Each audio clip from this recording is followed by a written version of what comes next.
Wanita iblis yang dikirim oleh Feng Tianxing ini benar-benar menyelesaikan kebutuhan mendesak Jia Luo. Hal-hal yang dikirim murid untuk menebus kesalahan karena kekalahan dalam perang tidak ada hubungannya dengan sang putri. Jadi tidak ada yang bisa mengatakan apa-apa. Menerima hal ini juga merupakan sinyal untuk memaafkan murid yang melakukan kesalahan. Tidak peduli bagaimana Anda melihatnya, masuk akal untuk menerima kelompok wanita iblis ini. Satu-satunya hal yang perlu diperhatikan adalah waktu. Setelah semua urusan diselesaikan, kelompok wanita iblis ini akan dikawal dan dibawa ke mansion mereka atas nama penyelidikan. Ini adalah kebijaksanaan menuai manfaat. Sambil menjaga reputasi dan citra seseorang, seseorang harus berusaha untuk mendapatkan keuntungan sebanyak mungkin. Pertemuan hari ini terasa sangat lama, dan sudah larut malam ketika semua diskusi selesai. Melihat itu belum berakhir, Ming Guangwu langsung berdiri dan menggerakkan tubuhnya. Ayo lanjutkan besok, Yang Mulia Jia Luo. Tolong istirahat lebih awal, bawahan akan kembali dulu. Ming Guangwu pergi tiba-tiba, membuat seluruh pertemuan tidak mungkin dilanjutkan. Untuk perkiraan daya dukung seluruh kota, bahkan Jia Luo tidak sedetail dan seakurat Ming Guangwu. Dan dalam rencana pertempuran mereka, kota ini akan menjadi titik transit bagi semua prajurit untuk pergi ke garis depan pertempuran. Melawan kekosongan. Tanpa Ming Guangwu, rencana pemindahan ini akan sepenuhnya dihapuskan. Sekelompok iblis menatap kosong, dan satu iblis bahkan berteriak saat Ming Guangwu pergi. Apakah kamu keluar untuk melaporkan surat itu? Jika kamu mengambil satu langkah lagi, aku akan memotongmu. Ming Guangwu pergi tanpa menoleh. Tidak ada yang tahu lebih baik dari Feng Tianxing apa arti pemberian hadiah. Jia Luo sekarang tidak mau memerintahkan wanita iblis di luar untuk pergi. Dia juga tidak mau membiarkan iblis ini mundur. Mengapa? Dia tahu betul bahwa dia mengambil inisiatif untuk memecahkannya untuk memberikan wajah Jia Luo. Statusnya tidak akan turun. Itu hanya akan naik, dan dia tidak akan mati karenanya. Benar saja, setelah beberapa saat, suara omelan Jia Luo datang dari belakang. Hentikan, kita sudah berbicara sepanjang hari. Semua orang harus kembali dan beristirahat. Kita akan melanjutkan besok. Pokoknya, rencana ini bukan 1 atau 2 hari. Butuh waktu lama untuk merumuskan dan mengimplementasikan rencana. Tidak perlu terburu-buru untuk sementara waktu. Hanya ketika Anda santai Anda dapat menemukan tindakan pencegahan yang lebih baik. Saat itu malam, Ming Guangwu memasuki halaman Jia Luo dengan kepala di atas tanah pekerjaan pelaporan, dan menundukkan kepalanya sepanjang waktu, sampai Jia Luo mengambil keputusan. Ming Guangwu pergi. Setelah kembali ke mansion, dia segera menulis surat dan mengirimkannya ke Feng Tianxing. Anak baik, kamu berutang budi padaku kali ini. Lupakan saja, aku berutang sedikit padamu, yang sudah dilunasi. Ketika surat Ming Guangwu dikirim ke Feng Tianxing, keesokan harinya sudah larut malam.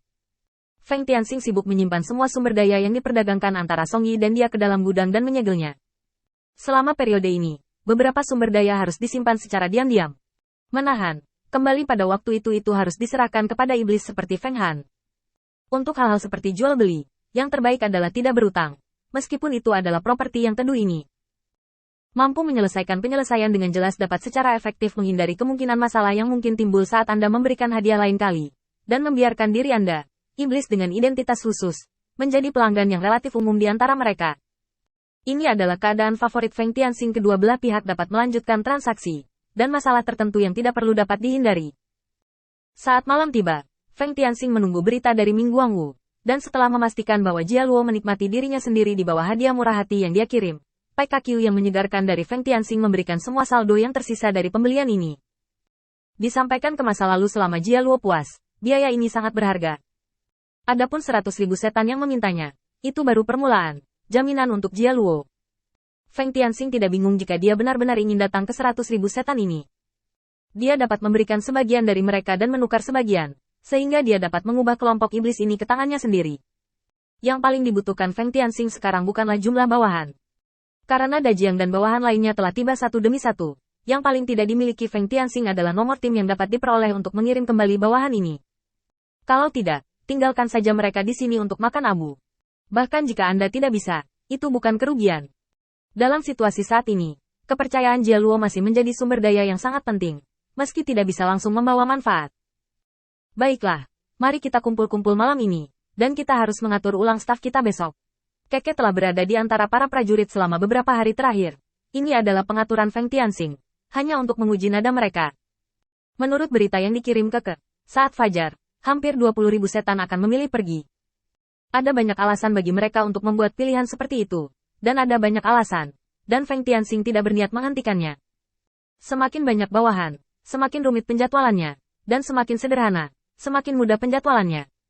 Ini adalah pemutaran lain setelah penggerebekan panjang. Mampu berjalan dengan Feng Tianxing selama beberapa bulan. Kemampuan mereka telah diverifikasi.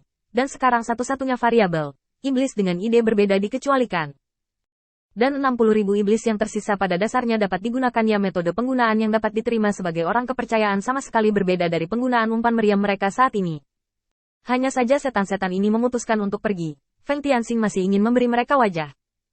Pesta besar diadakan malam itu, dan Feng Tianxing membagikan gaji bulan ini kepada mereka di muka, dan kemudian kembali ke kamp untuk tidur nyenyak. Ketika dia bangun lagi, hari sudah siang keesokan harinya.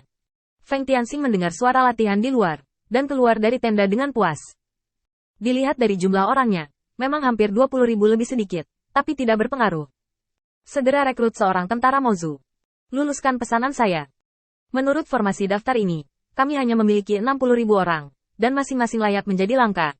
Setelah satu perintah, setan-setan yang memilih untuk tetap secara spontan diatur ulang sesuai dengan tim di atas, dan efisiensi eksekusi sangat tinggi.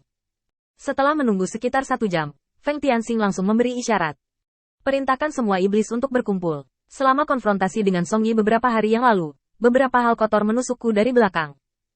Sekarang saatnya untuk membersihkan. Setelah setengah saat, 60.000 tentara bergegas keluar kota seperti semburan. Dalam satu malam, 36 kota direbut. Kemanapun Feng Tianxing dan anak buahnya pergi, darah mengalir kemana-mana. Ini adalah pembantaian terhadap semua kota terdekat dengan niat memberontak. Mereka tidak pernah menyangka bahwa petisi untuk berlindung dengan Song Yi kini telah menjadi jimat kematian mereka.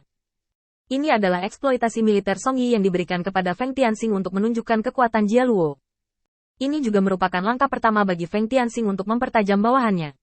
Setelah kota terakhir direbut, Feng Tianxing berdiri di atas bukit pendek, memandangi tim iblis yang rapi tanpa celah. Kepercayaan diri Feng Tianxing meningkat pesat. Dia menoleh dan menunjuk ke kejauhan, menunjuk ke posisi pasukan Song Yi. Penyelesaian internal hampir selesai. Apa yang harus kita lakukan selanjutnya?